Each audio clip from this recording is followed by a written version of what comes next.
high-intensity blasts, explosions across the country, at least 10 of them that we can report. All within a week, 10 explosions. The question is, why are high-intensity blasts taking place in China? Are these freak accidents? Labs are blowing up, trucks safely stationed in parking bays are also blowing up, food streets are blowing up, as are residential complexes. It's hard to say they're linked, but it's even harder to rule out foul play because, it's China. An explosion and fire at a university in the east of China has killed 2 people and injured 9. The accident happened in a science lab at the Nanjing University of Aeronautics and Astronautics.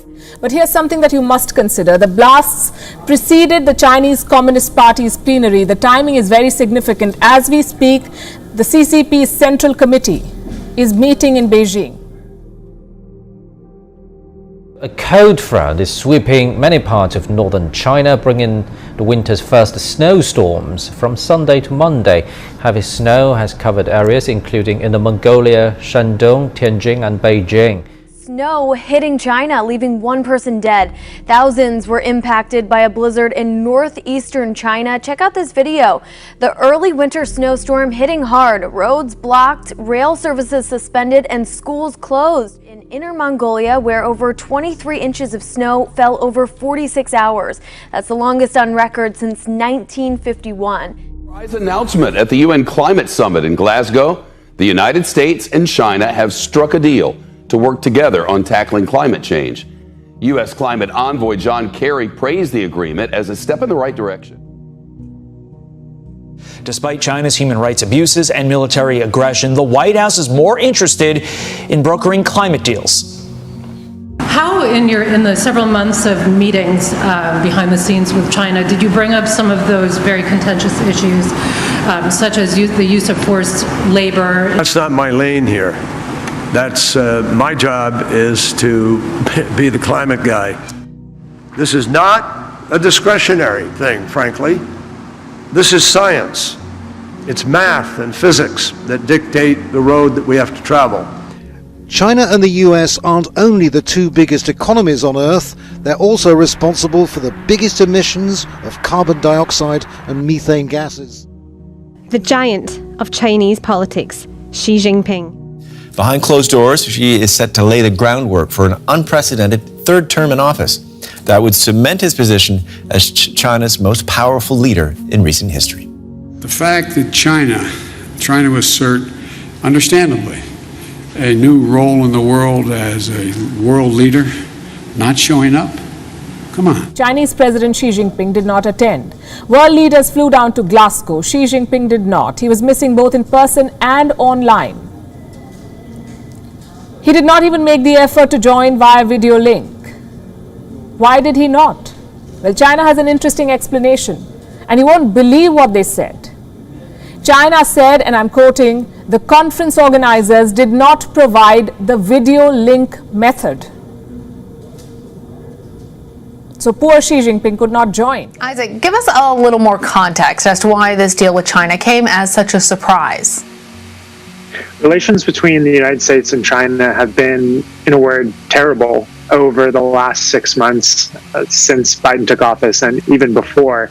And we were not expecting to see signs of a rapprochement, of a thaw, and this really just came out of nowhere.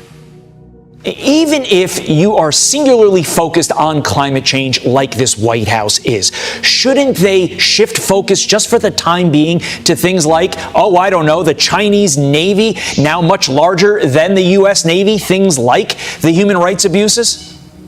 Oh, absolutely. First of all, China is threatening the United States like it hasn't in a long time. And it's not just the size of their Navy. And there's new evidence tonight of China's growing military might. It's happening on multiple fronts and fast. So he has an enormous amount of power, and he's structured the government in such a way that he has created a lot of these small committees, or small standing committees as he calls them, and he chairs most of them. So he really is at the center of every major decision. And was due to stand down next year. But at a high-level meeting, Xi has extended his leadership by at least 5 years. The Central Committee of the Communist Party passed the the historic declaration at a plenary session in Beijing on Thursday, effectively changing the constitution. Now, one thing that's interesting that we're expecting to happen is that President Xi Jinping and this plenum is going to unveil something called a historical resolution. Now, what is that? In 2018, China scrapped the two-term limit on the presidency, giving Xi the right, in theory, to remain in office indefinitely. Thursday's resolution puts that amendment into practice. Critics have been saying that we could see the return, satirical here, the return of some kind of emperor to Beijing if Xi Jinping was able to take a third term and beyond. We are witnessing a strategic breakout by China. Their explosive growth and modernization of its nuclear and conventional forces can only be what I describe as breathtaking. And help China make new contributions to Africa and the world's peace and stability. We've got only a minute left. Big picture. You say China is in trouble, and you worry that this wounded animal could be particularly dangerous to us. Why? Well, first of all, you got simultaneous crises. You've got a stagnating economy, the rolling power outages, COVID-19 outbreaks, which are accelerating, food shortages, a restive population, deteriorating environment. I think that Xi Jinping is going to look for an enemy. Mao Zedong did the same thing in 1966, but he couldn't plunge the world into war. Xi Jinping, because of that large navy that you talked about, he can do that. But President Xi Jinping, according to China's official news agency, called for the Chinese military to break new ground and said China's capabilities have been enhanced by leapfrog development in equipment and weapons. Last August, China conducted a hypersonic test that the chairman of the Joint Chiefs compared to the Russians beating the U.S. into space. I don't know if it's quite a Sputnik moment, but I think it's very close to that. And it has all of our attention. It's the most significant public acknowledgement by a senior U.S. official that China conducted 2 tests of a hypersonic missile system this summer. Tests which were first reported by the Financial Times. We don't know about climate action, but China's moves in another department are real and dangerous. Beijing is in the middle of an unprecedented nuclear buildup. How do we know this? Because of satellite images. Hundreds of new ICBM silos under construction. A massive buildup which has forced the Pentagon to drastically revise the number of nuclear warheads China is adding to its arsenal. Richard, I mean, first of all, this is a game changer in terms of these weapons, what they're able to do, and how the U.S. response would change as well. I mean, basically, the general's saying, we're not ready for this. We're not ready for this. It has the potential of changing the balance of power between the United States and China. It's an astounding pace. Have the Chinese ever done anything like that before? It's far beyond what they have ever done in the past.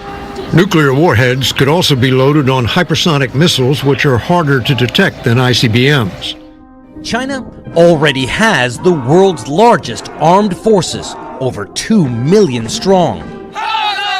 But it's a new breed of super-fast missiles designed to evade American nuclear defenses. Now you understand why this buildup is being called unprecedented. As we speak, there is construction going on underneath this air dome. And this is all happening in Ordos, which is in north-central China. Similar constructions have also been spotted in Yumen, Jilantai and Hami. What exactly is happening in all of these places? The Federation of American Scientists says it's a top secret and highly sensitive construction program, their words. Reports say these silos are intended for missiles. There are at least 300 such silos under construction in China, 300. All of this is part of the PLA's modernization program. What's interesting is that Beijing has neither confirmed nor denied any of these reports. That such extensive silo construction has not been seen since the Cold War. But I want to get your take on this threat forcing Taiwan to boost reserve force training. The country's defense ministry said that it will be doubling down on combat and shooting exercises as China increases military activity nearly the island, General. And I was looking earlier at how much the world depends on Taiwan when it comes to semiconductors. I mean, semiconductors, obviously critical components that power electronics that we all need, from cars to computers, etc. I think what the Chinese are undertaking at the moment is a rapid military modernization and expansion, with the aim being to be in a position later in this decade to be able to use military force against Taiwan. That is the critical mission at the moment for the Chinese military. Prepare for that conflict that could potentially occur in the second half of this decade. At the same time, as they're developing these conventional military capabilities, they're also expanding their nuclear capabilities with a substantial expansion in the number of nuclear warheads and missile systems. What are your thoughts on all of this military activity near the island, what the U.S. is doing as well? Well, President Xi has made an objective of his regime for reunification, to take control of Taiwan. And believe me, we are still behind. The balance of power in that region, Maria, as you know, has shifted militarily to China. That is a fact, and it's undeniable. They also eventually want to be the #1 military globally in the world. That's not the case now, but in the region, it certainly is the case in terms of available forces in that region. But what the public notices, first of all, is an increase of personality cult. In the recent weeks and months, the state media have exaggerated their praise of Xi Jinping. It became almost absurd. I mean, it's comparable to the rhetoric of the North Korean regime almost. His message is that China is a superpower and the rest of the world better know it. The Chinese people will never allow any foreign forces to bully, oppress or enslave us. Anyone who dares try to do that will have their heads bashed and bloodied against the Great Wall of Steel, forged by over 1.4 billion Chinese people. Have you heard of this? Blasts in China. You may not have, because Beijing is making sure most media do not report it. It is hiding high-intensity blasts, explosions across the country, at least 10 of them that we can report. All within a week, 10 explosions, 10 bomb blasts in one country in less than a week. And this is not Yemen we are talking about. We are talking about China. What's happening there? The first one was reported on the 21st of October. It happened in the Liaoning province. The blast took place at a hotel. It was high intensity. 5 people died, 47 others were injured. One day later, there was another blast, this time in Inner Mongolia. The blast was reported at a chemical plant. Again, it was high in intensity. 4 people died, at least 3 others were injured. 2 days later, there were 2 more blasts. One in the Wafangdian city, another in Nanjing. The second one was at a university lab, a laboratory. It wasn't one of those chemical experiments gone wrong or a test tube blast. This blast killed people, at least 4. The next day, there was another blast in another university. This time, it was the Shandong University's Huangdao campus. An explosion rocked the North Gate. Nothing has been reported on the deaths or injuries yet. A day after this blast, there were 3 high-intensity blasts in 3 Chinese provinces. The first one was in Shandong. Some trucks parked in the province's Zibo city mysteriously blew up. Some said the blast was so strong that people staying 20 kilometers from the blast site felt terrified. They felt the impact. The same day, 2 more explosions rocked Guangdong and Jiangxi. On the 27th of October, another blast rocked Guangdong. Now, we don't know very much about where exactly this happened or how many people were injured or killed, if at all. But we do know that on the same day, a blast also ripped through the city of Tianjin. So that's 10 blasts that we've counted so far. 10 blasts, 13 deaths, and many more injuries in just 7 days in China. And that's just on paper. It's hard to tell how much worse this story is. That people in China have a lot to complain about right now. China's zero COVID strategy has fallen flat, for instance. The country is in the middle of a Delta outbreak. And this is being called the worst outbreak since Wuhan, since last year.